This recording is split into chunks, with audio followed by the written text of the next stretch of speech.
नमस्कार। Doctor Garje Ayurveda YouTube channel में मैं डॉक्टर रामदास गर्जे आप सभी का सहर्ष स्वागत करता हूँ।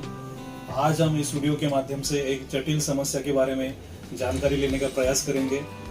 जिस डिसीज में ज़्यादा यूरिन करने में तकलीफ होती है, यूरिन करते समय ज़्यादा जलन होती है, यूरिन रुक रुक के होती है और जिसके काफ़ी सारे उपचार करने के बाद भी जितना उपशय नहीं मिलता है, रुग्ण काफ़ी इससे परेशान होते हैं, तो वो डिसीज है यूरेथ्रल स्ट्रिक्चर। तो यूरेथ्रल स्ट्रिक्चर के लक्षण क्या होते हैं, उसके कारण क्या है और उसके लिए क्या उपचार कर सकते हैं, इसके बारे में इस वीडियो में जानकारी लेने का प्रयास करेंगे। तब तक के लिए वीडियो अंत तक देखना।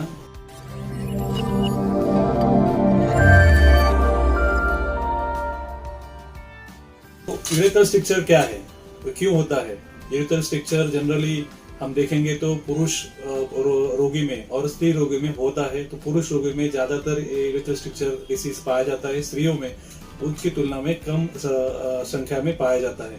तो यूरेथ्रल स्ट्रिक्चर जानने के पहले हमें ये देखना पड़ेगा कि हमारा यूरिनरी रीजन, यूरिनरी सिस्टम क्या होता है। तो यूरिनरी सिस्टम में हम देखेंगे तो दो साइड में दो किडनी है, वहां से यूरेटर शुरू होते हैं और नीचे एक ब्लैडर है और ब्लैडर से आगे जो मूत्र मार्ग शुरू होता है उसे कहते हैं हम यूरेथ्रा। और यूरेथ्रा के आगे जो उसका एक्सटर्नल ऑर्गन है उसे हम पेनिस कहते हैं। जो पुरुषों में यूरोजेनिटल मार्ग हम उसे कहते हैं, जिसमें यूरिन और सीमेन दोनों पास होते हैं। तो यूरेथ्रल स्ट्रिक्चर एग्जैक्टली कहाँ होता है? तो जो ब्लैडर से जो यूरेथ्रा चालू होता है वो मार्ग से लेके जो उसमें प्रॉक्सिमल यूरेथ्रा है और डिस्टल यूरेथ्रा है, ये रीजन में हमें यूरेथ्रल स्ट्रिक्चर देखने को मिलता है। तो एग्जैक्टली यूरेथ्रल स्ट्रिक्चर है क्या? तो यूरेथ्रल स्ट्रिक्चर जो आप यूरेथ्रा देख रहे हैं उसमें मूत्र मार्ग का सिकुड़न होना, मतलब मूत्र मार्ग संकोच होना, ये डिसीज है। वहां में जो हमारा मूत्र मार्ग है उसका ल्यूमेन मतलब जो डायमीटर है वो थोड़ा कम होता है और वहां पे एक्स्ट्रा टिश्यू की ग्रोथ होने लगती है। तो ये यूरेथ्रल स्ट्रिक्चर हम इसे कह सकते हैं। अभी ये यूरेथ्रल स्ट्रिक्चर जो डिसीज है इसमें एग्जैक्टली कौन कारण है, कौन से कारण है जिसके कारण ये डिसीज होता है? तो यूरेथ्रल स्ट्रिक्चर होने के लगभग कई कारण है, बट उसमें जो महत्वपूर्ण कारण है वो पहला कारण है कि पेल्विक रीजन में फ्रैक्चर होना, पेल्विक रीजन में कोई आघात होना या मूत्र मार्ग संक्रमण, मतलब कोई पेशेंट को बार बार यूरिनरी इन्फेक्शन होते हैं, उसके कारण भी यूरेथ्रल स्ट्रिक्चर डेवलप हो सकते हैं। कोई रुग्ण में प्रोस्टेट की समस्या, तो प्रोस्टेट की समस्या जनरली पुरुष रोगी में पाई जाती है। उसमें क्या होता है, प्रोस्टेट जो ग्लैंड है जो उसकी सूजन आती है, उसको स्वेलिंग आती है, उसे इन्फ्लेमेशन कहते हैं, उसे हम प्रोस्टेटाइटिस कहते हैं। तो ये एक समस्या है जिसके कारण प्रोस्टेट के बढ़ने के कारण मूत्र मार्ग का जो पाथ है, जो मार्ग है वो दब जाता है, उसके कारण भी यूरेथ्रल स्ट्रिक्चर भी तैयार हो सकते हैं। लगभग पेल्विक रीजन में जो शस्त्रक्रिया है, जो सर्जरीज होती है, उसके कारण भी यूरेथ्रल स्ट्रिक्चर डेवलप हो सकते हैं। सबसे इम्पोर्टेंट है जिस रोगियों में कैंसर की समस्या होती है, रेडिएशन थेरेपी है या सर्जरीज है, डायलिटेशन ट्रीटमेंट रहेगी या बार बार यूरिन इन्फेक्शन होता है, तो ये सारी समस्याएं से यूरेथ्रल स्ट्रिक्चर डेवलप होते हैं।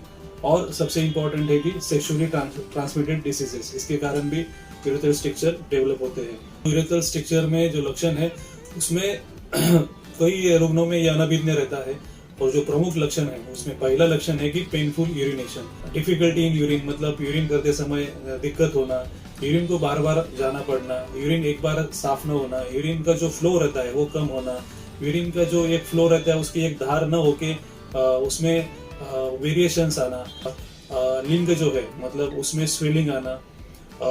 सबसे इम्पोर्टेंट है कि पेशेंट की जो सेक्सुअल एक्टिविटी है उस पर इम्पैक्ट ज्यादा यूरेथ्रल स्ट्रिक्चर से पड़ता है। सीमेन जो रहता है उसमें या यूरिन में सीमेन आना, ब्लड आना, ये सारे उसमें लक्षण पाए जाते हैं। बट सबसे प्रमुख जो लक्षण है, सबसे प्रमुख जो समस्या है वो है कि यूरिन करते समय दिक्कत होना और यूरिन पास करते समय पेन होना या यूरिन रुक रुक के होना। ये 3-4 जो लक्षण इसमें है वो सबसे इम्पोर्टेंट है जो रोगी को ज्यादातर सताए रहते हैं। अभी हमने इसके जो लक्षण है उसके कारण देखे, अभी हम देखेंगे कि इसके लिए टेस्ट क्या की जाती है, मतलब कौन सी तपासनी करेंगे या उससे हम डायग्नोस कर सकते हैं कि रोगी को यूरेथ्रल स्ट्रिक्चर है। तो सबसे इम्पोर्टेंट टेस्ट जो है वो है यूरोफ्लोमेट्री। इसमें यूरिन का फ्लो चेक किया जाता है और ये यूरोडायनामिक स्टडी एक सेकेंड टेस्ट है। और सबसे इम्पोर्टेंट है सिस्टोस्कोपी, यूरेथ्रोग्राम, रेट्रोग्रेड यूरेथ्रोग्राम एक टेस्ट है। और सोनोग्राफी एब्डोमेन और पेल्विस की, जिसमें हमें पोस्ट रेसिड्यूअल यूरिन कितना है वो देखना है। तो ये 4-5 टेस्ट सबसे इम्पोर्टेंट है। और अगर पेशेंट को यूरिनरी इन्फेक्शन की हिस्ट्री रहेगी तो हमें डेफिनेटली यूरिन टेस्ट रूटीन और माइक्रोस्कोपिक देखना चाहिए। ये सारी टेस्ट इसमें की जाती है। अभी यूरेथ्रल स्ट्रक्चर डिसीज में एग्जैक्टली क्या क्या ट्रीटमेंट करते हैं, अभी ट्रीटमेंट जो बोल रहा हूँ वो मॉडर्न मेडिसिन की ट्रीटमेंट के बारे में बोल रहा हूँ, जिसमें सेल्फ कैथेटराइजेशन का ऑप्शन दिया जाता है, यूरेथ्रल डायलिटेशन किया जाता है, और रेट्रो सर्जरीज काफी 2-3 सर्जरीज उसमें अवेलेबल है, और लास्ट में जो यूरोप्लास्टी एक पर्याय उपलब्ध है। तो ये सारे ट्रीटमेंट है, बट इस ट्रीटमेंट के करने के बावजूद भी पेशेंट को बार बार यूरेथ्रल स्ट्रक्चर होता है, उसके परिपूर्ण उपाय होते नहीं रहते, और पेशेंट इसमें काफी दिक्कत सहन करता है। और ये सीनियर सिटीजन्स रहते हैं, इनको ये परेशानी ज्यादा होती है, यूरिन पास करना एक उनके लिए बहुत बड़ी दिक्कत होती है। बट इसके लिए एक अच्छा उपचार आयुर्वेद में है, और आयुर्वेद के उपचार से रुग्ण इसमें लगभग ठीक होते हैं और ठीक रहते हैं। तो क्या उपचार आयुर्वेद में उपलब्ध है, तो हम जानकारी लेंगे। तो पहली उपचार जिसमें आयुर्वेद में है वो है आयुर्वेदा के मेडिसिन। अभी आयुर्वेदा के मेडिसिन का इसमें क्या रोल रहेगा, तो आयुर्वेदा की मेडिसिन से ये बार बार यूरिन इन्फेक्शन होना, पेनफुल यूरिनेशन और यूरिन पास करते समय डिफिकल्टी होना, ये सारे लक्षण आयुर्वेद की दवाई से ठीक होते हैं। वो आयुर्वेद की दवाई आप आपके वैद्य को मिलके उनके नाड़ी परीक्षण, रुग्ण परीक्षण ये सब देख के वो आपको बता सकते हैं। और सबसे इम्पोर्टेंट इसमें जो ट्रीटमेंट है और वो महत्वपूर्ण ट्रीटमेंट है, एक वरदान कहेंगे हम इसके लिए, दैट इज उत्तर बस्ती चिकित्सा। अभी उत्तर बस्ती चिकित्सा एग्जैक्टली है क्या, जो आयुर्वेद में उपचार बताए गए हैं उसमें से औषध चिकित्सा, पंचकर्म चिकित्सा, शस्त्रकर्म चिकित्सा, अग्नि कर्म चिकित्सा, उसमें से पंचकर्म चिकित्सा एक महत्वपूर्ण चिकित्सा है, और पंचकर्म चिकित्सा का एक उपकर्म, एक उपभाग, मतलब 5वां जो कर्म है वो है बस्ती चिकित्सा।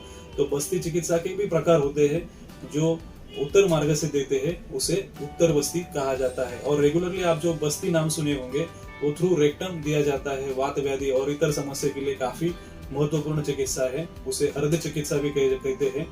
अभी उत्तर बस्ती चिकित्सा एग्जैक्टली क्या करते हैं, इसमें पुरुष रोगी में या स्त्री रोगी में जो यूरेथ्रल पार्ट है उसमें under obstetric precaution with train professionals, मतलब अच्छे डॉक्टर, मतलब स्किलफुल प्रोसीजर्स ये इससे मेडिसिन दिए जाते हैं। तो मेडिसिन जनरली आयुर्वेदा के हर्बल ऑयल रहते हैं, और जो ऑयल है वो अंदर जाके क्षरण क्रिया करते हैं। जो लक्षण बताए सुश्रुत संहिता में, जनरली वात दोष से रुक्षता उत्पन्न होती है, तो स्निग्ध गुण से रुक्षता कम होने में फायदा होता है, और औषधि गुणधर्म से वो स्ट्रक्चर उसकी जो ग्रोथ है वो कम होने में काफी फायदा होता है, और मूत्र मार्ग क्लियर होता है। ये उत्तर बस्ती से फायदा होता है।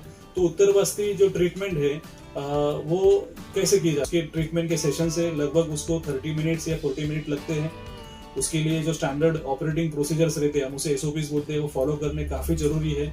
और ये ट्रीटमेंट जो है 1 दिन के बाद या 2 दिन के बाद हम कर सकते हैं, और इसको कम से कम 8 सेशन, 16 सेशंस, या जैसे आपका जो डिसीज जिस अवस्था में है उस अवस्था से आपके जो डॉक्टर है उसका निर्णय लेंगे कि कितने समय तक करना है। उत्तर बस्ती करते समय काफी महत्वपूर्ण हमें बातें ध्यान में रखनी है।